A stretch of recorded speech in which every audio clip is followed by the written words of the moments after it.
sot që flasim, ky projekt ka 350 apartamente të porositura nga vetëm diaspora shqiptare dhe që janë të porositura dhe nuk paguhen me cash, që t'jemi shumë qartë, po paguhen me bank.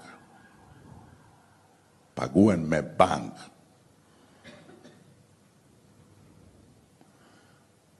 Dhe 350 apartamente janë 1/4 e apartamenteve që do të ketë gjithë ky kompleks i madh.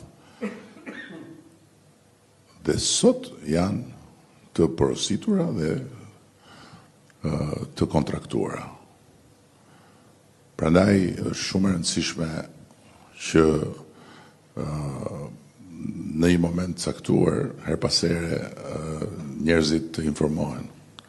Dhe kjo është arsyeja pse ne po përpiqemi që t'ju tregojmë duke vajtur vet atyre që duan të informohen se çfarë është realiteti i një zinxhiri gjithnjë e më të gjatë hallkash